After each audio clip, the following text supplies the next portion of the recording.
Good evening, everyone, on a Monday evening at 6:30, which means it's the Rangers Rabble Women's Show. My name is Brian, the host, and I am joined by Wolf and Demi. Wolf, long time no speak. How are you? That was easy for you to say. I'm okay, thanks, mate. Yeah, nice to see that Martin's actually got his finger out and got us a new intro there, some up-to-date goals. So, including Mia's spectacular goal that downed the other half. I was going to say I had to check myself there because I forgot this was public, so I had to check myself there. But yeah, I'm okay, Brian. Nice to be talking about a convincing win. Not as convincing as we thought it would be, right enough, but yeah. Absolutely, Demi. How are you? Yeah, I'm very well, thanks. Typical uni life in December. Deadlines after deadlines, but apart from that, I'm all right. Yeah, and Rangers didn't ruin the weekend, Wolf. It was a good weekend all round. Yeah, I mean, obviously the men did their job on Saturday night. Some of us got back to the house at 2:45 in the morning, but that's another story because the kick-off times, buses and all sorts of nonsense. But anyway, yeah, and then back down the road yesterday to go to the Scottish Cup tie with Renfrew before charging up the road to go and watch Madness at Tekka last night, which was very good. Thanks for asking. But yeah, as I said, it wasn't as convincing as we thought. We were hoping, with it being at Broadwood, we'd get teeny tiny numbers on the old scoreboard, but we didn't quite get to that. But I think the manager covered that in our post-match. She said first half we were very sloppy, we weren't ourselves at all. We were lucky to keep the 0, to use an old manager's adage, but we'll get to that as we go through the game, because I know Demi wants to highlight the shambolic happenings just before half time, but we'll get to that. But all in all, at the end of the day, when all said and done, to use all the cliches, we're in the draw for the 4th round of the Scottish Cup, which, by the way, folks, is coming up in 27 minutes' time, and we hope to bring it to you live as long as it doesn't last as long as the World Cup draw. We'll bring it to you live. If it lasts as long as the World Cup draw, then I'll be late for work tomorrow. So, yeah. I mean, Demi, you when you've seen the draw come out, you obviously look at it and you think, right, Rangers women versus Renfrew women. Renfrew are a good bit down. They're not as high up the league as Rangers. Obviously, you're looking at it and you're thinking it should be double figures. But as long as it's a convincing win, lots of goals and a clean sheet, I don't think you can ask for more, can you? Yeah, I know what you mean. Like you say, obviously you wanted, I was expecting it to be minimum high teens, but we sort of, from what it seems like, I've only obviously seen the highlights, but it appears that we played a sort of different shape than we normally do, and some of the younger girls got a chance, and as we'll get on to, one of them got their first goal for the club, and so it's just there's still different positives, not quite as many goals as we thought, but there's more positives than just a bucket load of goals. Yeah, absolutely. I totally agree. I think the lineup sort of reflected that as well. But I'll go into the lineup now, and I'm only going to say the first name because I have a disaster trying to do this every time. So Thelma started in goals. We had Mengweng, Pegram, Eddie, Connolly, Jackson, McCleary, Croft, Lefay, Austin, Macaulay, and Wilkinson. Wolf, was that a little bit of a surprise in the sense that Ailey was pushed up more in a forward position? Yes, but we know she can play. Then I was more disappointed in the fact that I was expecting some of the young team to start. I was really hoping that Sasha Coyle Morrow, would get a start. Possibly Phoebe O'Donnell. I thought they might get a start in the team. One of the young team that's been about recently wasn't even on the bench. You know what I mean? So I was a bit disappointed. I thought we might. Yeah. As Paul said in the comments, we still have to be professional. But I would have thought playing Renfrew, the object exercise being to beat them, which was probably always going to happen.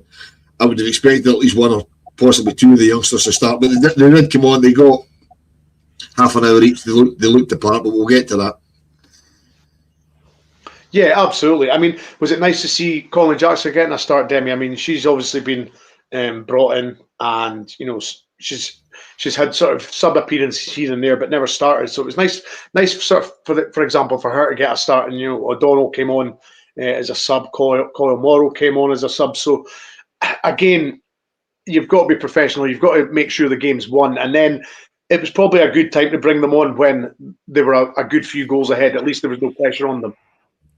Yeah, I mean, we've seen it in previous years. I mean, have a look at Maycroft. She came on last season in a cup game against Dundee United once we were a few goals up, and look at her now. So yeah, start your strongest team first. Make sure the game's won, and then let your young players in. It's not really fair to bring them in for their very first time. At the start of a cup game. So get it won, bring them on, see what they can do, and then you slowly start adding to their minutes, and then a year from now they could be the next Maycroft. Absolutely. That is the hope. You want to get them into a position where, as you say, Demi, that next season they're going to be starting and contributing heavily in games. But Wolf, as you put into the group chat yesterday, it took the ladies 25 seconds to score, and Ailey Austin pretty much had the easiest job in the world. Yeah, I mean, just to go back on Demi's point about Maycroft, I mean, May, she's still only 16, but I mean, fantastic. I had my missus at the game with me yesterday, and obviously she had no skin in the fight at all, being a Hearts fan, and she only paid attention to the first half because she was watching their game on her phone from their men's game on her phone for the second half. But she said that Maycroft, she says, by the way, how good is she? She says, how old is she? She's 16. The way she holds the ball, there's nothing of her. I mean, she's built at the game end of a fiver. You know what I mean? But she holds the ball up, she spins past people. And Demi's right, she came on to give her a taste of first team football in a cup tie. I think it was at Foundation Park, wasn't it? Yeah. And she's just gone on leaps and bounds. So hopefully, either Sasha or Phoebe, who can get more game time and can pick up and can become the next Maycroft, as Demi says. But yeah, the first goal. I mean, basically, great cross from Mia, and as you said earlier, Ailey was playing a bit further up. She was playing on the wing, and all she had to do basically was tap it in. I mean, there's Sniper. Ailey's first goal was lovely. Mia held her run perfectly to get the assist with the tap in at the back post. I mean, the holding the run bit's quite pertinent, because what it didn't show you on the highlights, because I've watched them as well, was the linesman on that side. So the linesman that we were attacking towards in the first half, I think his arm was on a spring, because every time we went forward, his arm went up. Because we were at the other end, so we couldn't see if he was right or wrong. But there's no way we were offside that many times. I just fail to believe we were offside that many times. But every time we went up, arm was up in the air, arm was up in the air, I was actually sure he had a bet on it being single figures at half time. Yeah, I mean, it was quite something to see that. But I mean, yeah, it's part and parcel, isn't it? I mean, Debbie, there was somebody saying in the comments there, that we hit the bar and the post a few times. I mean, Katie Wilkinson had a free kick in between the first and second goal, and how it's missed, it hit the stanchion behind the post. I mean, how that's missed, it must have flicked the post or something, because that was, if you're hitting the stanchion that holds up the net, that is mightily close to going in. Yeah, if you're backing anyone in that squad to score a goal from there, it's Wilco. But as I'm sure we'll talk about later, set pieces just didn't seem to be Wilco's thing yesterday. So, yeah, it's baffling how she doesn't miss it. But I suppose you'd rather she missed it in a game like this than when you're 1-0 down in a game where you need to get a comeback, I suppose. I'm telling you, she's got a competition with somebody how many times she can hit the bar every game. I've watched her hit the bar. I mean, it's funny. It's funny to think it like that, but I mean, it is unlucky. Now the second game, you can also argue it's lack of technique, because she should be putting them in the net. But I'm not going to go down that road, because some of them, to be fair, she's got no right to hit the frame of the goal with some of them. But there was 2 or 3 yesterday in the first half. I mean, Wilco had one. Laura Berry had one when she was on a hat trick. The keeper came out, and all she had to do was chip it. All they had to do was, both of them were almost identical. All they had to do was chip it over the keeper and they both put it into the stand at the back. That was just lack of composure. You know what I mean? And as Demi says, you'll get away with that against Renfrew, but against a Glasgow City or a Hibs or a that lot, you'll probably suffer from not putting that in the net. You know what I mean? So that one's down to lack of technique. They hit the frame of the goal. If one or two of them would go in, it would be quite nice and would probably help us quite a lot. Yeah. Now, I've watched these highlights back a few times, Demi, and I'm trying to work out who did this through ball. I'm thinking it's Jody. I'm pretty sure it is. I've slowed it down. I've replayed it. I've stilled it. I think it's Jody. It's had the ball through. Now, I'm trying to work out if she was meant for the player that was in the inside channel or did it get to the wing where she meant. But it was a great through ball, a long cross, deep cross to the back post. And Ailey again, brave header, 2-0. I mean, I'll just take my notes and run away because I thought it was Connolly Jackson that She put the cross in. Yeah, that's what I thought. Okay, yeah. Yes. But yeah, I know, again, Ailey's sort of playing, like we said earlier, playing higher up than you would normally expect her to be. And, she, for the second time, she's been in the right place at the right time and she makes no mistakes to make sure that, the ball goes in the back of the net and it's 2-0. Ryan, I have to throw myself under the bus here because I'm sitting at the game with Alan and the ball, you're right, it was Jody. Jody played the ball down to Fallon. And I could see her getting ready to swing it, and I'm like, just take a touch, steady yourself. And she put it straight, and Alan went, that's why she doesn't need to. So, yeah, she shows what I know. It was a terrific first-time cross from Fallon Connolly Jackson, and as you say, all Ailey had to do was let it hit off her head and go in. You know what I mean? Yeah, I mean, just speaking about Ailey there, she's got the first 2 goals, Wilf. Is she starting to show a bit of versatility now? Because obviously she's been playing right back, stroke wing back for us mainly. But is she? I mean, I know she did an interview not long ago where she said that striking, a striker was her first sort of position. So it's not unusual for her to score goals. But have we unearthed something here that if we have got numbers short in the sort of forward areas that Ailey can do a job up there? Yeah, well, I mean, obviously they played the first half yesterday. They played her on. She was played on the wing, just the way the formation of the team was, and obviously it worked because She scored 2 and set up the other one in the first half. You know what I mean? So yes, it worked, and then they put her back to full back for the second half, but she still got up the park and got her hat trick. Not to spoil the party, but she did end up getting her hat trick. I just think she's versatile all down that side. She can play basically anywhere on that wing. And again, she's another prodigious talent that we'll have to enjoy because she really the world's her oyster. I mean, she's doing really well for the Scotland unders as well, and.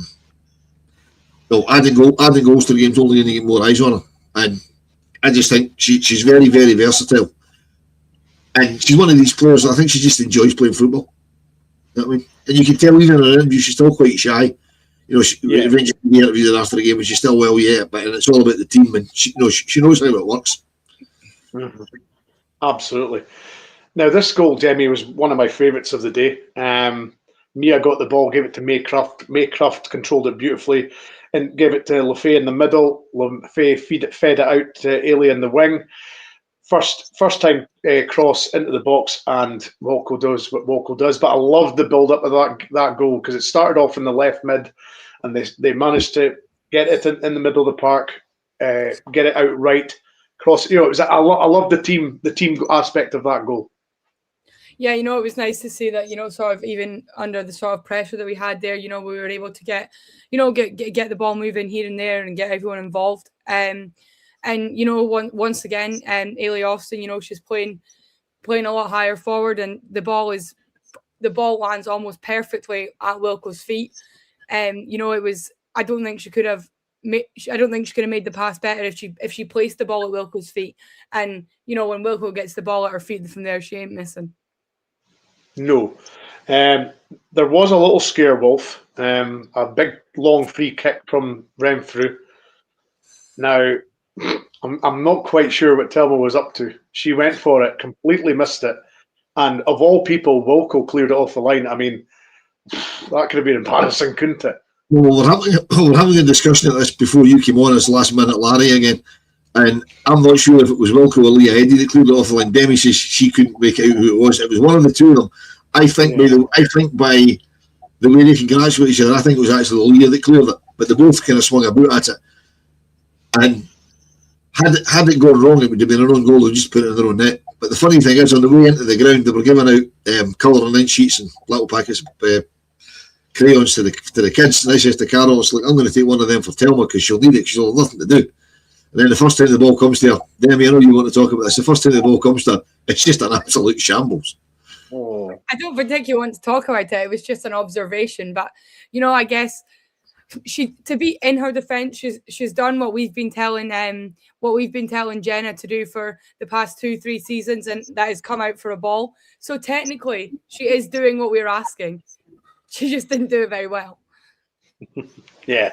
I mean, it was poor. It was poor stuff. But 3-0 Demi. I mean, again, Brian, it shows you the togetherness of the team when our centre forward, de facto centre forward, who was captain for the until Tik Tok came on later on, was one of the furthest back to clear it off the line, because you would be expecting Wilco to be up the other end. You know what I mean? So, and it was not as if it came off a Renfrew corner or free kick or whatever. You know what I mean? It was just she was just there to help her team out, which says a lot. I mean, there's another comment I'll bring up during the chat about the second half that talks about the unity in the team, and it's 100% spot on. Yeah, I think that's absolutely evident. I mean, was 3-0 a fair assessment, Demi, the first half? I mean, Ailey had a chance. She tried to lob the goalie. It just went wide. Katie, just missed the free kick. A couple other chances you would argue. But, 3-0, was that a fair reflection of the first half? Yeah, I'd say so. I mean, like I said, I've only seen the highlights, but there didn't really seem to be too much else going on. And, I'd say you've got to half time and you've added a couple. I think that's pretty much as we can say on the first half. Absolutely. And then, of course, at the start of the second half, Demi, the penalty incident. Now, I thought the referee wasn't good. I thought he was going to blow for a corner initially when I watched it. He then pointed to the spot. I thought, he's went to give a corner, and then at the last minute changed his mind. I mean, it was a clear penalty, wasn't it? Sorry, Brian, before you go on, what I didn't show you in the highlights, I know you used to only get the benefit of the highlights. When the teams came out for the second half, Renfrew were on the pitch first, and I noticed they had their other goalkeeper stripped ready to come on. The girl that was wearing number 1, who's obviously, she didn't start the game.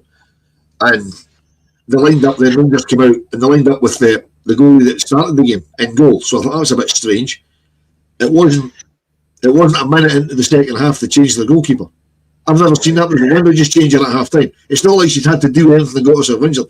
The ball hadn't really come anywhere near her, and it's as if for some reason the sub goalie wasn't ready for the start of the second half. It was just the bizarrest thing, because it wasn't even 45 seconds into the second half they changed the goalie, which means from their point of view they've wasted one of their substitution interchanges. I just find it very strange. I've never seen that before. You would do it at half time. You know what I mean? Yeah. I mean, before we come to that, Meng Wen came off for Laura Berry to come on, and Pegram went off, and Rafferty came on at half time. But yeah, the penalty, claim, Demi, it was a clear penalty, but at the same time, it was a poor penalty from Katie, wasn't it? I mean, I'm not entirely sure. I think I'm with Sniper on this one. I did think it was a soft pen. I thought she, I mean, like I say, I've only seen the highlights and I only watched it I've only watched them once.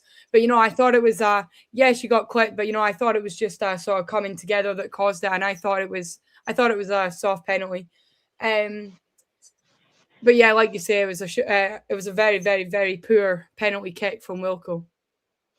Yeah, very much so. It was it was probably unexpected as well, because Wilco's usually very good at them, Demi. She's very clinical in penalties. She's very accurate in the sense that she gets them into the side netting, very tight to the post.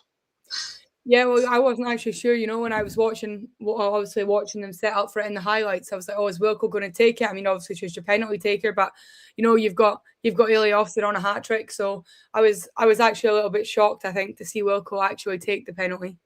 Well, see, we made that exact point at the game at Allen's. Let Ailey take it, get a hat trick. To me, it shows the utmost professionalism and respect to Renfrew that we let our penalty take the penalty. It didn't matter that somebody else was on a hat trick. The game was won. It was 3-0 up. They had one chance, and it's because your keeper made a mess of it. So I mean, the game was effectively done. right? We could quite easily have let Telma take the penalty, really, and it wouldn't have made a material difference to the end of the game. For to me, it just shows complete professionalism and respect for the opposition, which you've got to do to let a penalty take it, but it was a very, very poor penalty. It's one of those, Brian, see if the keeper had gone the wrong way, she was still going to save it. Because it was that close, it would have hit her legs. You know what I mean? It was a really, really poor penalty. Yeah, definitely. Goal number 4, Volko again. Demi, good. Well, Mia had a shot, came off the underside of the bar, funnily enough. It was a great attempt. Came to Volko. I think she had a swipe at first, then controlled it on her left foot and then thundered it in the bottom left-hand corner. Yeah, like you say, shock that Mia's hit the crossbar, but not very often, to be fair, do they bounce back out and sort of land exactly where you want them to. So it was good to see the ball come straight back out to Katie, and she takes the shot the first time. I think she just completely misses it, and then like you say, she controls it and sort of sends it home at a second attempt. But it's good to see one of those crossbar hits when you come back to the right position. It's called a rebound. Rebound, that's the word. I mean, it's one of those that you're expecting them to enter the crossbar challenge that Soccer AM did all those years ago. We'd be world beaters at that, I'll tell you what. Wolf, number 5, Ailey gets her hat trick, completes the hat trick. A great moment for her, obviously, getting a hat trick, because it's her. I dare say it's her first hat trick in professional football. Good build up in the sense that Connolly Jackson crossed. I think it was Volko that got the header flicked on, and then Ailey again coming in at the back, or giving her some room at the back and hit off the far post. Judy makes a point here. You obviously, I'll mention this one. She says after Katie scored the previous goal after Mia hit the bar, Ailey Austin was watching Mia the whole time, making sure she was okay after missing it. I didn't notice that at the game, but that's the comment I was talking about. It just shows the unity in the women's team. It's absolutely massive. They look out for each other, which is absolutely fantastic to see. But yeah, I mean, Ailey getting a hat trick. It's certainly a first hat trick for Rangers. I'm not sure it's a first hat trick in football, because as you said, she started out as a striker. I don't know. I would have asked her dad, but he actually wasn't at the game yesterday. He normally goes to all her games, and he missed the game when she scored the hat trick. But that's by the by. But yeah, I mean, again, another great cross from Fallon. As Brian Rex's house. Wilco heads it down, and Ailey sticks it in the net. I mean, you can't ask for more than that. She scored 2 goals from playing wide, and then she drops back to full back, but she's still there to complete her hat trick. So absolutely delighted for her, really was. Yeah, I mean, I don't think it's. You could argue she's been a bit of a find this year, Demi. As I said before, she's clearly capable of being a wing back, possibly even centre half, because she's played there before. But I think this performance, obviously, you've got to take in consideration that it's Renfrew we're playing. We're not playing a top flight team. But at the same time, Ailey's got pace to burn down that wing. She's very quick for her size, because she's a tall girl, and she's really, really quick. As I say, it's maybe just something that the manager might deploy in games where she feels that maybe Ailey can get a bit of joy down the right-hand side against a left back that maybe isn't as mobile as Ailey, and because obviously Brogan's out for the foreseeable, and it'd be nice to see a bit of pace down that wing. Yeah, look, we've all said it. I mean, when Ailey came in, like you say, at wing back or full back at the start of the season, that to begin with wasn't by choice. We didn't really have anyone else who could play there, and she came in and she absolutely proved why that deserved to be hers. So I don't see why in the future we're getting defenders back now. I mean, we've got Raf back, we've got Leah Eddy back. I think, and as more and more of them come back, I don't see why we can't continue to play Ailey Austin higher up the pitch and see what she can do. And I'm quite confident that if she could do it against the bigger sides, because she can defend against the bigger sides. So I don't see why that would scare her in an attacking sense. Brian, we all questioned last year Ailey going out on loan. We thought, why are they doing that? You know what I mean?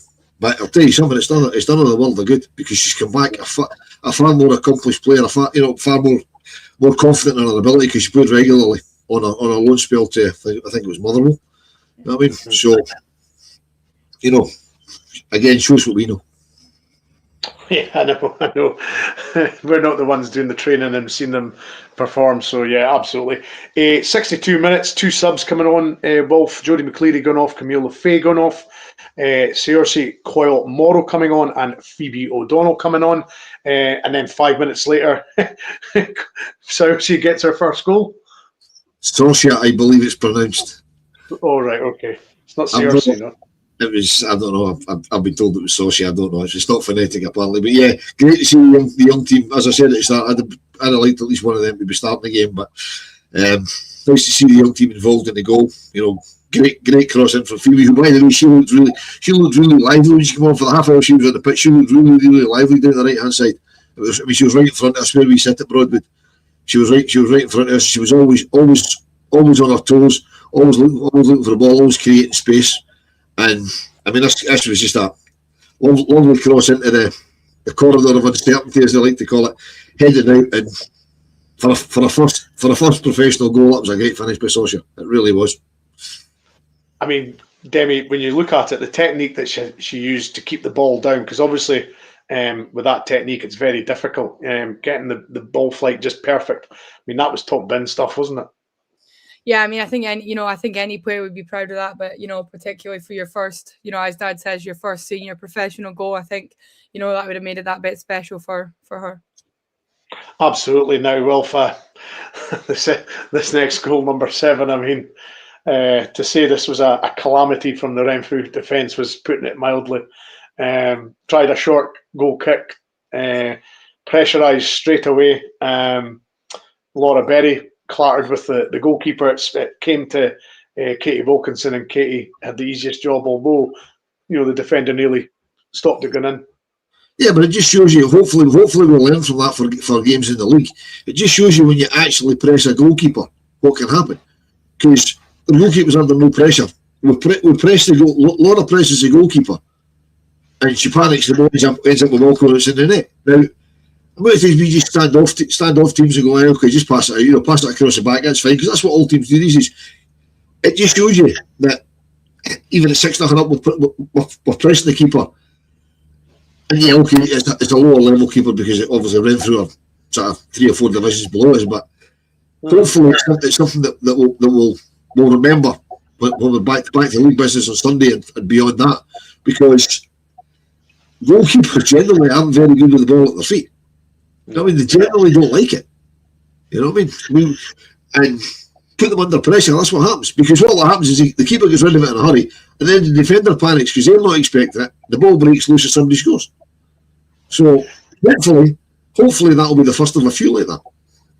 Yeah, absolutely.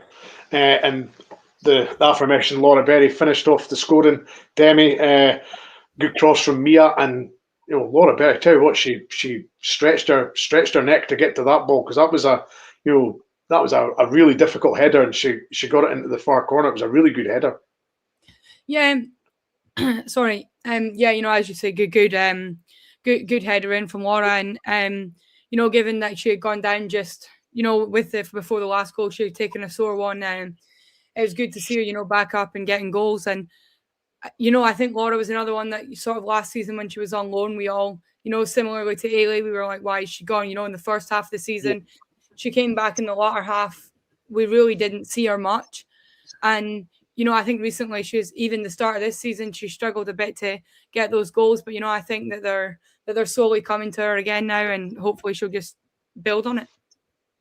Yeah, well, I think you were correct when you said that the Ailey benefited. Laura certainly benefited as well, didn't she? I think the two of them benefited from that. Oh, 100%. They benefited from the loan deals. I mean, we got it, but then we did wonder why Laura, because Laura, there was a great chance that she could have scored some goals for us the second half of last season out alone. But I mean, no, they seem to have got it spot on. They've both come back better players, and now I don't think they'd be loaned out. I now consider both of them as integral parts of the first team squad. Absolutely. And as Wolf said at the start of the show, folks, the draw is starting now for the next round of the Scottish Cup. So we've all got it on their YouTube. I believe it's on the I can't remember what channel it's on, the Scottish. Is it the Women's SFA channel? SWPL. Just if you Google the Women's Scottish Cup, it'll come up. I'm watching it now. Whoever this guy is, he's now talking. We've got Rory Gill doing the draw. Gordon Duncan from Super Scoreboard. He's doing the draw. We've got a wee girl doing the draw. So yeah, so we'll go along with the draw as it happens. So we'll keep an eye on it. It's going to be where I don't know all the numbers and all the teams that are in it quite yet because they haven't shown who's in the next round. But I dare say all the top 6 are still in the Scottish Cup. So we will wait and see who. I mean, obviously, Demi, you want a home tie. As long as you get a home tie, you're quite happy, aren't you? Yeah. Obviously, well, I mean, Demi wants Dundee United away. Yeah, it does. I'm going to say that's dad for me personally, but I think in the fourth round, with it still being that bit early, and I think you do just want a slightly easier team like a lower league, maybe bottom SWPL 1, PL2 team is sort of really what you're looking for in this round. Yeah. I mean, you're certainly not wanting drawn against a Glasgow City or a Celtic straight off the bat. That's just not what you're wanting. No, you want them to draw. You want them to draw each other, Brian. I mean, you want them to draw each other. Hibs to draw either Hearts or Spartans because their game. That's the thing. You see that Hearts Spartans game. Hang on. Yeah, the number of the teams is Aberdeen 1, Armadale Thistle 2, Bonnyrigg Rose 3, Boroughmuir 4, Celtic 5, Dundee United 6, Glasgow City 7, Hibs 8, Kilmarnock 9, Montrose 10, Partick Thistle 11, Queen's Park 12, Rangers 13, Spartans or Hearts 14, Stenhousemuir 15, and Stirling University 16. So that is the round 4 teams. I was saying, Brian, that Spartans Hearts game got cancelled on Saturday. They called it off really, really early. Well, Trinent versus Cali Thistle was postponed on Saturday. Yeah. But here we go. Here we go. Number 11. Number 11. I don't like the fact we're number 13, by the way. I really don't like that. No, me either. Partick Thistle. I don't like the fact that we're number 13. 4, Boroughmuir Thistle. Go on the Thistle. Boroughmuir Thistle. Partick Thistle versus Boroughmuir. The Thistle derby, right? Hibs have come out. Right. And it is number 5, Celtic. Oh, that's a absolute beauty. We wanted that. That's good. Number 7 is Glasgow City. Right, we don't want this to be 13. No. We really don't want this to be 13. Number 12. That's too close for comfort. A bit close. Queen's Park. Well, Glasgow Derby. We're in there. Glasgow Derby. You can't argue with Glasgow Derby. No, absolutely not. So it is 16. So I believe that is Stirling University. Stirling University, yeah. Come on, the uni.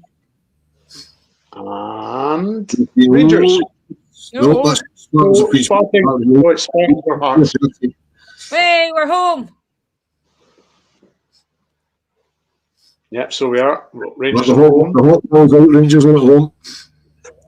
Hot ball is out, Rangers are at home to number 9. Number 9, which is Kilmarnock. Oh, Swanee will be gone. Lisa Swanson, who played with us, then moved to Kilmarnock's now retired. My friend plays for Killing. Aberdeen at home. And we'll be on the tickets with them, yeah. Pardon? Number we'll 10, Montrose. Aberdeen versus Montrose. Lots of derbies coming out here, by the way. Lots of derbies coming out here. Yeah. Number 2's come out. Armadale Thistle. Armadale Thistle are at home to Stenhousemuir. Don't know where Armadale Thistle is again. I can't remember. Armadale's West Lothian. West Lothian. That's a wee. No, it's not a derby, I suppose. No, it's not quite a derby. Dundee United. Bonnie Road. And the final ball, number 3. Bonnyrigg. So there we go. The draw is in. Hibs and Celtic play each other. Rangers at home to Kilmarnock. Wolf, your reaction to that draw?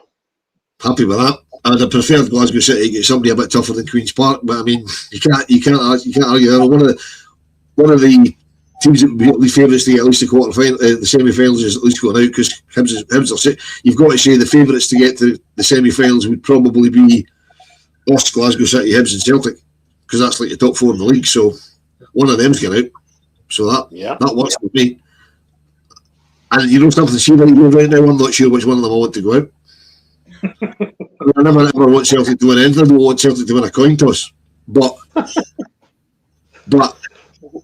think they'd have a better chance. So the full draw is Partick Thistle, Boroughmuir Thistle, Hibs versus Celtic, Glasgow City versus Queen's Park, Stirling University versus Spartans or Hearts, Rangers versus Kilmarnock, Aberdeen Montrose, Armadale Thistle versus Stenhouse Muir, and Dundee United versus Bonnyrigg Rose. I mean, are you much in such the same as Wolf that you're happy that two of the bigger teams are playing each other and we've got a lower league team, but at the same time, do you pick a team that you want to win the other tie? Well, like I just said, you asked me what I wanted. I said I wanted a lower SWPL1 or PL2 team, so I'll take Killie. And yeah, I think I'm with Dad on the other one. You don't want them to win anything, but I think we have a better track record recently of beating them than we do of Hibs. But we'll beat who's put in front, or we'll play who's put in front of us in the next round and hope for the best. Absolutely. So yeah, that is the draw. It's nice, Wolf, that a draw has actually been able to be done while we're live, because we've always either missed it or it's been the wrong day. So it's nice it's actually happened on a day that we're live. And it's nice it happened quicker than the World Cup draw, which we were talking about doing live, and that actually lasted over 2 hours, which was absolutely, because on Friday I was live at 5 as the draw started. And I came back over the 7 o'clock pod for the members, and it was still going on, which is absolutely ludicrous. You know what I mean? I mean, in the 35 minutes we were on air on Friday night for the Live at 5 show, they hadn't even drawn a ball out, which is mental, absolutely mental. So I thought the men's FA Cup draws on just now as well. Oh, is it? I believe so. Yeah, I believe so.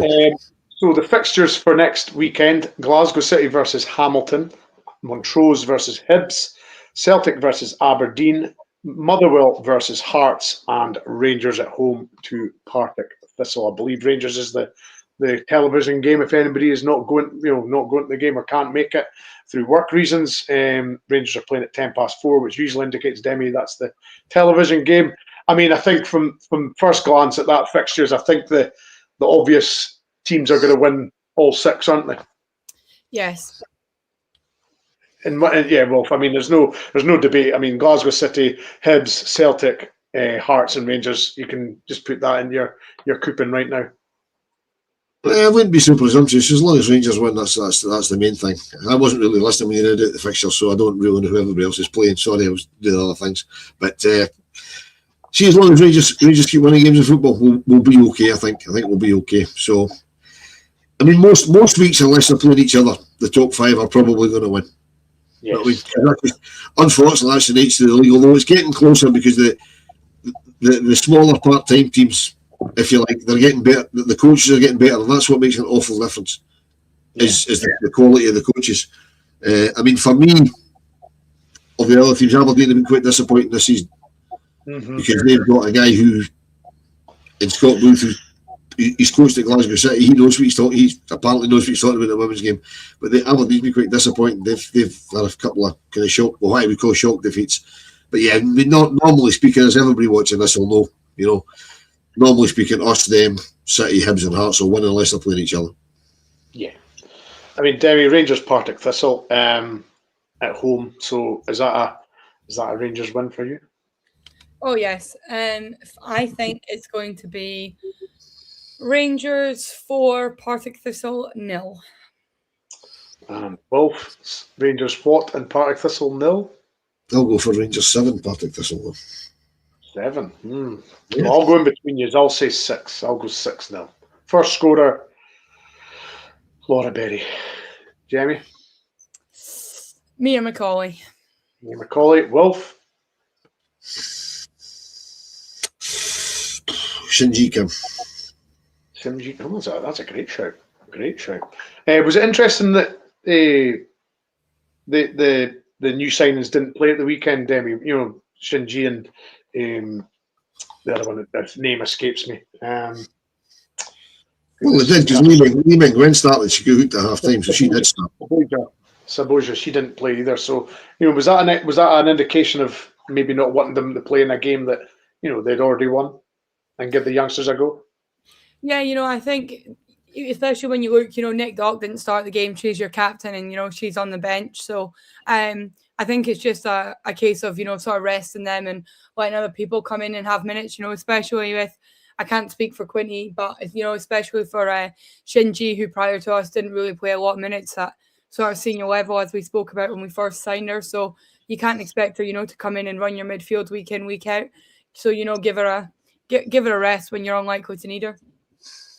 Yeah, definitely. I mean, as JG's saying, I wanted Liv. I thought she was out of reach, and we got her. Hopefully, same with Shinji. I mean, that'll be some coup if we manage to get her, Wolf. Yes, it will. I mean, I know there was other reasons that Liv really wanted to come to Rangers as well. So hopefully, Shinji can get herself a boyfriend out the youth team, because that was one of the reasons that Liv wanted to come up here, I believe. So yeah, I mean, any way we can get her, it would be tremendous. It really would. I'm not sure how easy it'll be to prize her away from the Italian football, but I mean, yeah, we'll wait and see. I mean, there was encouraging noises at that women's fan engagement session that we did a few weeks ago.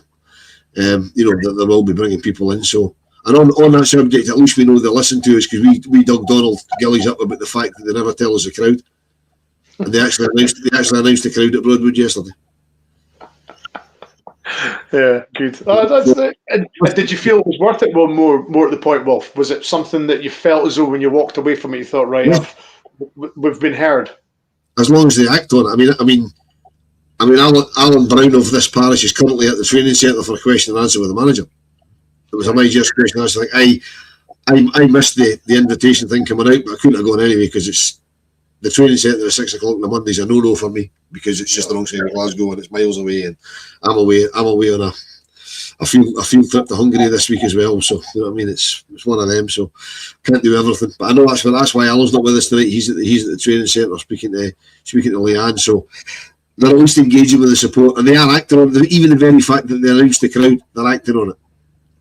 Just for it was 340 odd, which is pish poor, but at least that's what it was. So, well, hopefully Alan will take a few notes of the questions that were asked and the answers, and we will hear from him next Monday at 6:30.